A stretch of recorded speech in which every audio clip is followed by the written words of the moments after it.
Cinema vision के बारे में क्या है, किस तरह का प्रोजेक्ट आप करते हैं? त्रिशूलियन सिनेविजन्स ये ऐसे कंपनी जिसमें अभी तक एल्बम सॉन्ग्स रिलीज़ हुए हैं और इसके आगे अभी शॉर्ट फिल्म्स होगी, फीचर फिल्म्स होगी। सो ये सिर्फ ओनली लिमिटेड नहीं है कि सिर्फ इसमें यही प्रोडक्शन होगा, ओनली सॉन्ग्स होंगे। Everything will be there in this त्रिशूलियन सिनेविजन्स। जो अकेला प्रोजेक्ट है उस बारे में बताइए कि जब ये प्रोजेक्ट आया, सॉन्ग्स आपके पास आया, तो क्या कुछ हुआ डिसीजन, बताइए।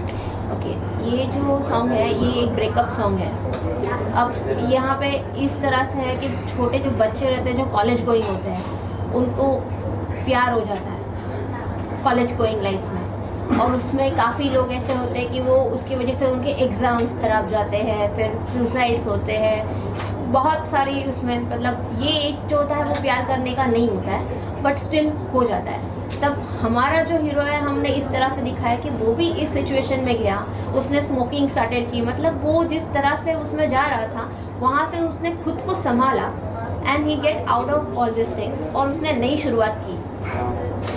ये हमने उसमें दिखाया है और ये हर एक जनरेशन के बच्चों को हम यही दिखाएंगे कि life doesn't and with one breakup. जैसे कि आमिर खान बोलता है कि बस ट्रेन और लड़की, उसी तरह से हम भी बोलते हैं कि एक ब्रेकअप के बाद रुको मत, अपनी लाइफ आगे शुरुआत करो। Life is much more beautiful and much more something than this love. Sahil ने भी ऐसे ही किया है, पहले तो अभिनय किए हैं, उसके बाद साहिल को आपने चांस दिया गाने के लिए भी, तो कैसा रहा इनका? हाँ, और साहिल का एक्चुअली बोलना नहीं चाहिए, दिस इज अ सीक्रेट कि उसका भी मतलब इसीलिए उसने शायद इस सॉन्ग में अच्छा परफॉर्म किया, उसने और वैष्णवी दोनों ने कि अंदर से फीलिंग्स आई उनकी और अंदर से फीलिंग्स आके इस गाने को उन्होंने चांद चांद लगा दिया। डायरेक्टर साहब जानना चाहेंगे कि कैसा कुछ रहा सेट का माहौल, और गाना जैसा आपने शूट कराया है, गाया है, वैसे ही देखने को मिल रहा है, बस सुकून है, तसल्ली है। नमस्ते, मेरा नाम सूरज कुटे है।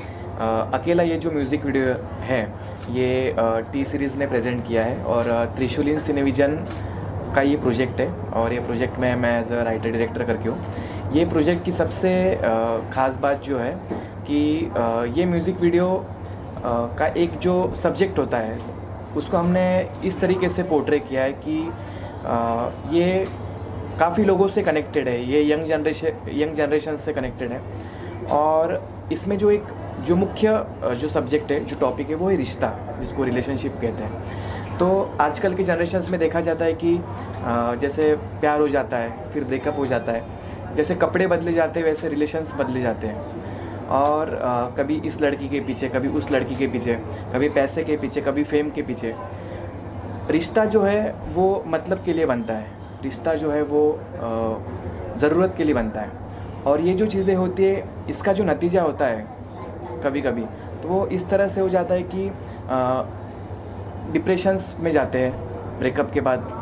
यंग जनरेशन में जो टीनेजर्स होते हैं वो काफ़ी सारे उनको साइकोलॉजिकल प्रॉब्लम्स होते हैं, डिसऑर्डर्स होती है, इंसोम्निया होती है, पीयर प्रेशर्स में जाते हैं, उसके बाद में एनेक्सिटी होती है। तो ये सारी चीज़ों से, ये दौर से गुजरते वक्त जो तकलीफ़ें होती है, एट द लास्ट कभी कभी ऐसा भी होता है कि सुसाइड करने की नौबत आ जाती है। और जब मतलब बोलते हैं ना कि यार आजकल की यार मेरा ब्रेकअप हो गया, मैं नहीं रहना चाहता अभी, मैं दुनिया छोड़ के चला जाता हूँ अभी, या चली जाती हूँ मैं, तो ऐसी सिचुएशंस आती है। ये नादानगी होती है, समझ में नहीं आता है, लेकिन इमोशनल अत्याचार होके बहुत कुछ हो जाता है। तो मैं ये कहना चाहूँगा सभी से मेरा कि ज़िंदगी यहीं पे ख़त्म नहीं होती है दोस्तों। ये जो चीज़ है यहाँ पे लाइफ का एंड नहीं है। देखो, ईश्वर ने तुम्हें जन्म दिया है तो खुशी से रहने के लिए है। दुख में या गम में पड़े रहने से कुछ होने वाला नहीं है। ज़िंदगी बर्बाद करना ये गलत बात है। तो मैं किसी ने खूब कहा है कि ज़िंदगी हसीन है, ज़िंदगी से प्यार करो, तो मैं कहूँगा कि ज़िंदगी से प्यार करना चाहिए। और मैं फ़िल्म के बारे में बताना चाहूँगा कि सबसे फिल्म के जो हैंडसम यंग डैशिंग एक्टर जो है, जो हमारे हीरो है साहिल जी, उन्होंने काफ़ी बेहतरीन तरीके से एक्टिंग फिल्में की है। बहुत रियलिस्टिक परफॉर्मेंस उन्होंने दिया है। लव सीन्स करना बहुत आसान होता है, लेकिन जब इमोशनल सीन्स के बारे में जब बात आती है, जब रोना होता है, दर्द दिखाना होता है स्क्रीन पे, तो वो सारी चीज़ें काफ़ी कॉम्प्लिकेटेड्स होती है, डिफ़िकल्ट होती है। लेकिन साहिल जी ने बहुत मेहनत की थी सारी चीज़ों के लिए और अच्छे से उन्होंने परफॉर्मेंस दिया। बहुत बेहतरीन तरीके से परफॉर्मेंस उन्होंने स्क्रीन पे हमें देखने मिल रहा है। उसके बाद में साथ ही साथ वैष्णवी जी है। वैष्णवी जी ने बोलते हैं ना कि उनकी अदाओं की जो जादू है, उनकी खूबसूरती की, उन्होंने वो स्क्रीन पे दिखाया, आपने अभी देखी। तो वैष्णवी को कैसे आपने ऑन बोर्ड लाया, कुछ उस बारे में बताएं। वैष्णवी जी का ऐसा था कि जो स्टोरी लाइन था ये सॉन्ग का, तो वो स्टोरी लाइन ऐसा था कि एक ग्लैमरस मॉडल दिखानी थी। और वैष्णवी को देख के आप देख सकते हो कि उससे बेहतर मुझे नहीं लगा कि कोई इसमें सूट हो सकता है, तो मैंने बोला चलो इसको कास्ट करते हैं। और शी वॉज परफेक्ट। उसने जो भी सीन्स दिए, जो ब्यूटिफिकेशन वीडियो को करने के लिए जो लगने वाला था, वो सारी चीज़ें उसमें थी और उस तरीके से आगे बढ़ा। लेकिन साथ ही साथ मैं कहना चाहूँगा कि तेजस जो है, जिसने कंपोजिंग किया है, जिसने लिरिक्स लिखा है, काफ़ी अच्छा लिरिक्स है, काफ़ी दर्द भरा लिरिक्स है, जिसमें जब कंपोजिंग के साथ वो गाने में जब जुड़ा और वीडियो से जब वो जुड़ गया तो उसमें एक जान आ गई। और मैं ये भी कहना चाहूँगा कि इस जो गाने को एक लास्ट में एक शायरी उसमें है। वो शायरी मेरे एक दोस्त थे गणराज मधु करके, उन्होंने वो शायरी लिखी है जिसने एक सकारात्मक मोड़ ये गाने को दिया है। तो मैं उन्हें भी धन्यवाद करना चाहूँगा कि इतना अच्छा जो है उन्होंने शायरी दी। और मैं सबसे फाइनली जो तमन्ना जी है, जो जिनके सपोर्ट की वजह से एक प्रोड्यूसर का एक डायरेक्टर के ऊपर ट्रस्ट होना बहुत ज़रूरी होता है कि जैसे यार तुम देखो सब जो भी है वो, तो मैं उनसे बहुत शुक्रिया अदा करना चाहूँगा तहे दिल से कि उन्होंने मुझे अपॉर्चुनिटी दी और इस प्रोजेक्ट से जुड़ने के लिए एक पार्ट बनाया। सर गाना बहुत बेहतरीन है। अगर मैं गाने की बात करूँ तो मैं इसे दो पार्ट में देख रहा हूँ। जब मैं साहिल को देखता हूँ तो साहिल सेड मोड पे, जब कैमरा यहाँ आता है वैष्णवी पे, एकदम स्माइल फेस, एकदम राइट। सर ये क्या प्लान था कि एक सेड मोड वाला फेस आएगा, एक स्माइलिंग वाला आएगा? सर एक्चुअली ये था कि जितने भी सीन्स वैष्णवी के, जो साहिल का जो जितने भी सीन्स थे, वो जो फेस था, वो जो पार्ट था, वो रियलिटी का था। और जो वैष्णवी के सीन्स थे वो फ्लैशबैक्स थे, मतलब वो उसे याद कर रहा है। तो वो सब वो अच्छे मोमेंट्स को, उसके हैप्पीनेस वाले जो भी जितने भी मोमेंट्स हैं, उसे वो रिकॉल कर रहा है, उसको याद कर रहा है और याद कर करके उसको और दर्द हो रहा है। तो ये दिखाना जो करना था, ये जो पोर्ट्रे करना था, तो ये पोर्ट्रे करने के लिए हमने दो अलग अलग पार्ट्स बनाए थे। एक जो रियलिस्टिक पार्ट जिसमें साहिल को दुखी दिखाया गया है और दूसरा जो जिसमें वैष्णवी के साथ जो उसमें हैप्पी मोमेंट्स है। मैं मैम के पास वापस आना चाहूँगा। मैं जानना चाहता हूँ कि लोकेशन क्या थी, कहाँ ये शूट हुई, थोड़ा उस बारे में भी दर्शकों को। ये लोकेशन कांदिवली में एक ड्यूप्लेक्स फ्लैट है, वहाँ पे किया हुआ है। और दूसरा ये दाना पानी बीच पे हुआ है। साहिल, आपसे जानना चाहेंगे कितना एंजॉय किया इस सॉन्ग को? मैं ये सॉन्ग के बारे में जितना भी कहूँ बहुत कम है, क्योंकि ये सॉन्ग मेरे दिल के बहुत करीब है। ये सॉन्ग मैं बोल सकता हूँ कि 1 साल पहले, मेरे पहले शूट के बाद, मैं तेजस के साथ बैठा था और हम लोग बात कर रहे थे, तभी ये सॉन्ग मेरे दिमाग में आया। एंड देन मैंने बोला कि ये सॉन्ग मैं गाऊँगा, और तभी से ये सॉन्ग दिमाग में चल रहा है, क्योंकि ये सॉन्ग एक मेरी लाइफ का पार्ट है। तो जब भी ये शूट कर रहा था, तो जो खुशी मुझे हो रही थी वो मैं अभी भी बयान नहीं कर सकता। और ये जो मेरी कास्ट और क्रू मेंबर है, वैष्णवी वगैरह, उनके साथ जो मज़ा आई, हम लोग हंसते खेलते कभी भी शूट करते हैं। हम लोगों ने कितनी मस्ती की, किसी से भी पूछ लो शूट पे। सो उस टाइम जो फीलिंग्स थे और आज जो फीलिंग्स है वो सेम है। अभी मैं बोल सकता हूँ कि मेरी आंखों में थोड़े आंसू भी आ रहे हैं, क्योंकि वो सॉन्ग रिलीज़ हुई है आज। हो सर मैं तो ये समझता हूँ कि सॉन्ग इसलिए भी बहुत बड़ा सॉन्ग है आपके लिए, क्योंकि ये टी सीरीज पे आया हुआ है, जो कि बहुत बड़ी कंपनी है। दूसरा ये आपका पहला सॉन्ग है जो टी सीरीज पे जा रहा है, पहला ही सॉन्ग टी सीरीज पे। क्या कुछ बोलना चाहेंगे?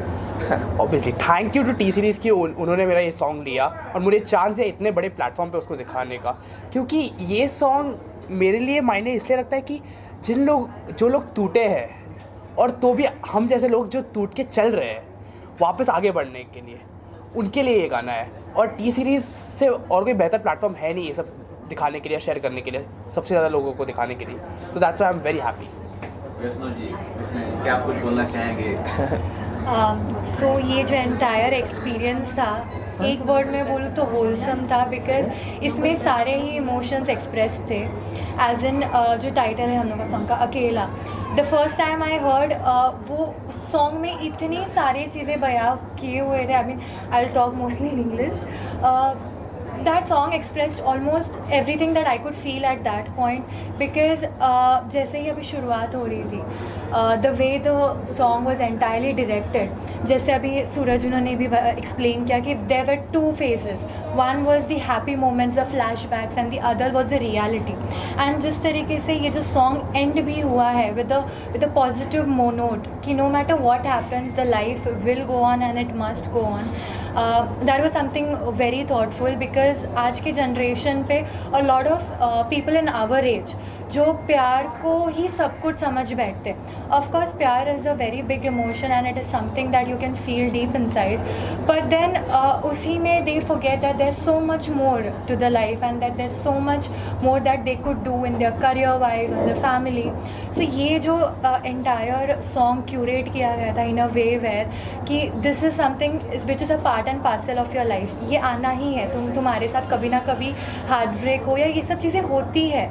But how you get out of it, how you move ahead out of it, how even though the heart is so heavy, you still know that there's a long way to go.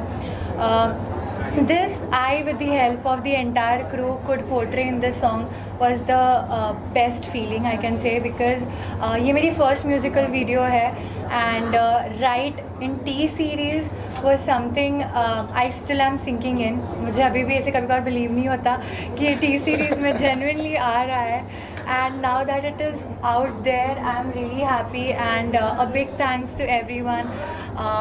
I would especially want to call out all the names that are deep inside my heart. Tamanna ji, thank you so much for Tamanna ji and Suraj both. Thank you so much for making like you guys saw the potential in me that I could be the right person. And Sahil, he made me so comfortable that I could give my best as a female male artist. And Tejas, the way you have written the entire song, you have composed the entire song was just to the point I can say, and my other crew is finally here.